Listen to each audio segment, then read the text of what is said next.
आइए आगे वाला क्वेश्चन देखते हैं। फिर से इंडियन फ्रीडम स्ट्रगल के बारे में पूछा है और जो मैंने अभी अभी बताया, कमिटी, कमीशन, कोर्ट बारे में क्वेश्चन आते ही रहते। देखिए, फिर नेहरू रिपोर्ट के बारे में पूछा है कि रिकमेंडेशन क्या थे, क्या नहीं थे। अभी हमने रेडक्लिफ कमेटी देखी, साइमन कमीशन देखा था, अभी नेहरू रिपोर्ट आ गया। एक कमीशन, एक कमिटी, एक रिपोर्ट। तो नेहरू रिपोर्ट का रिकमेंडेशन क्या है? 2011 का क्वेश्चन है। First, complete independence for India. Second, joint electorates for the reservation of the seats for minorities. Third, provision of the fundamental rights for all Indian people. Third क्या है? Provision of the fundamental rights for the Indian people. The upcoming constitution.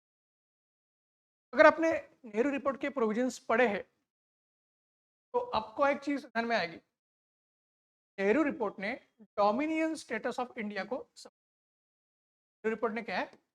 Dominion status of India को support. अभी ध्यान में रखना कि Nehru report का background क्या था। साइमन कमीशन जब आया तो अभी अभी हमने देखा क्वेश्चन क्या पूछा है, और यूपीएससी का एक तरीका देखिए, यूपीएससी का क्वेश्चन तरीका देखिए। जो क्वेश्चन पूछा गया है ऑलरेडी से ही कनेक्टेड कोई ना कोई क्वेश्चन पूछा जाता है। जो क्वेश्चन ऑलरेडी पूछा गया है उससे ही रिलेटेड या कनेक्टेड कोई ना कोई क्वेश्चन आगे पूछा जा रहा है। साइमन कमीशन आया था, फिर नेहरू रिपोर्ट के बारे में पूछा है, क्योंकि साइमन कमीशन के बाद ही नेहरू रिपोर्ट आता है। और इस वजह से आपको क्या दिखेगा कि साइमन कमीशन ने ये बोला था डोमिनियन स्टेटस। साइमन कमीशन ने जब इंडियंस का जो फ्यूचर कॉन्स्टिट्यूशन बनेगा के लिए जो अपने रिकमेंडेशंस दिए थे उसमें उसने डोमिनियन स्टेटस की बात की थी। Simon commission rejected complete independence और Purna Swaraj, and as such what we see, Nehru report had rejected the Simon Commission. Nehru report, that is means not Nehru report as such. Congress had rejected Simon Commission. Okay? Congress had rejected Simon Commission and a Simon Commission report. So definitely, dominion status demand of the Simon Commission was also rejected. फिर point क्या है कि Simon commission को reject क्यों किया गया था? Simon commission को रिजेक्ट करने का रीजन ये था कि साइमन कमीशन ने separate electorate for the Muslims should be continued, ये प्रोविजन लाई थी। और साइमन कमीशन ने यह भी बोला था not only Muslims but other religious minorities, be it Indian Christian, Anglo Indian, Europeans, Sikhs, ठीक है, all of them should also get a so called separate electorates if the Muslims are getting that, और Muslims have got that.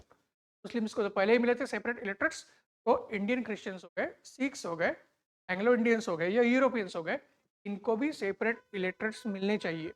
ये Simon commission ने recommendation दिया था और उस बात को लेकर कांग्रेस ने साइमन कमीशन के रिपोर्ट को रिजेक्ट किया था, जो ड्राफ्ट रिपोर्ट आया था।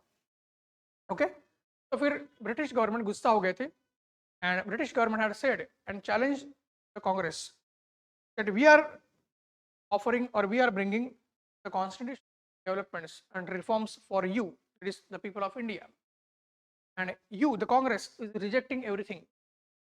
If you have the guts, if you have the caliber, you should go on to have your own constitution. अगर आप में दम है, आप में कैलिबर है, आप अपना कॉन्स्टिट्यूशन बना के दिखाइए। और इस चैलेंज को कांग्रेस ने एक्सेप्ट कर लिया था एंड फिर नेहरू रिपोर्ट कमेटी और इंडियन कॉन्स्टिट्यूशन कमेटी एस्टेब्लिश की गई थी। के चेयरमैन थे मोतीलाल नेहरू, और उस कमेटी में जवाहरलाल नेहरू, सुभाष चंद्र बोस और बहुत सारे इंपॉर्टेंट मेंबर्स भी थे। और ये जो इंडियन कॉन्स्टिट्यूशन कमेटी है, मोतीलाल नेहरू कमेटी है, उन्होंने अपना जो रिपोर्ट लाया तो हम नेहरू रिपोर्ट कहते हैं, उसमें उन्होंने डोमिनियन स्टेटस को एक्सेप्ट किया। साइमन कमीशन के बाकी प्रोविजंस को रिजेक्ट किया। नेहरू रिपोर्ट ने साइमन कमीशन के बाकी प्रोविजंस को रिजेक्ट किया था, बट उन्होंने डोमिनियन स्टेटस को एक्सेप्ट किया था। किसने? मोतीलाल नेहरू ने एज ए चेयरमैन।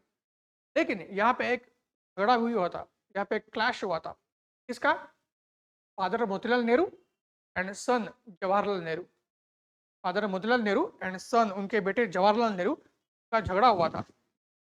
झगड़ा क्यों हुआ था कि सुभाष चंद्र बोस और जवाहरलाल नेहरू ये दोनों नेहरू रिपोर्ट कमेटी के मेंबर्स थे, और नेहरू रिपोर्ट आने से पहले ही सुभाष चंद्र बोस एंड जवाहरलाल नेहरू उन्होंने 1927 के मद्रास सेशन में पूर्ण स्वराज का रिजोल्यूशन इंट्रोड्यूस किया था? मेरे वर्ड्स ध्यान से सुनिए।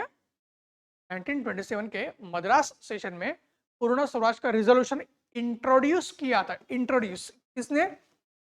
जवाहरलाल नेहरू एंड सुभाष चंद्र बोस। क्योंकि पूर्ण स्वराज के ऊपर भी 2 क्वेश्चंस आगे है, आने वाले हैं, हम डिस्कस करने वाले हैं। पूर्ण स्वराज को मद्रास सेशन में पास नहीं किया गया है, इंट्रोड्यूस किया गया है। और 1927 में यह मद्रास सेशन हुआ था और 1929 में नेहरू रिपोर्ट बना। और नेहरू रिपोर्ट जिसके चेयरमैन मोतीलाल नेहरू है, उन्होंने डोमिनियन स्टेटस को एक्सेप्ट कर दिया।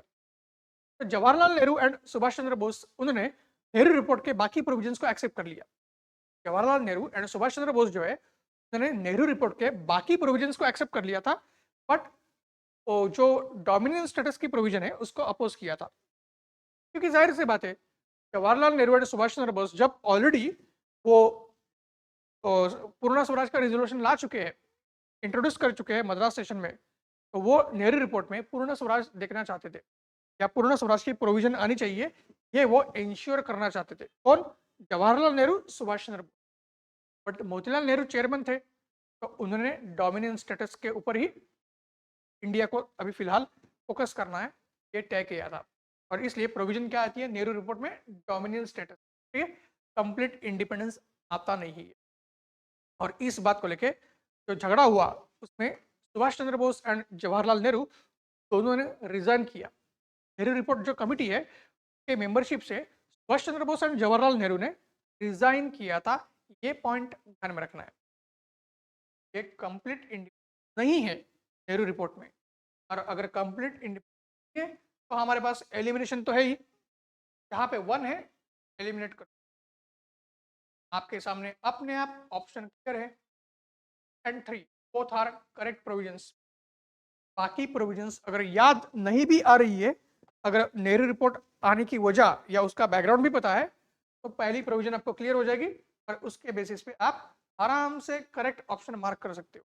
आराम से आप करेक्ट ऑप्शन मार्क कर सकते हो। तो नेहरू रिपोर्ट ने सारे फंडामेंटल राइट्स इंट्रोड्यूस किए थे जो आज हमारे इंडियन कॉन्स्टिट्यूशन में। एंड मैंने पहले ही बताया, नेहरू रिपोर्ट ने साइमन कमीशन को रिजेक्ट क्यों किया? क्योंकि उसको किसी भी माइनॉरिटी, चाहे वो मुस्लिम हो या कोई अदर माइनॉरिटी हो, उनके लिए सेपरेट इलेक्ट्रेट नहीं चाहिए थे। तो नेहरू रिपोर्ट ने प्रपोजल लाया था, सेपरेट इलेक्ट्रेट के बदले में आप जॉइंट इलेक्ट्रेट लाओ। रिपोर्ट का प्रपोजल क्या है? सेपरेट इलेक्ट्रेट के बदले जॉइंट इलेक्ट्रेट लाओ। ठीक है? और इस वजह से ये प्रोविजन भी सही है और तीसरी सर आपका बी आता है। तो इस तरीके से क्वेश्चन को हमें डील करते जाना है। ओके।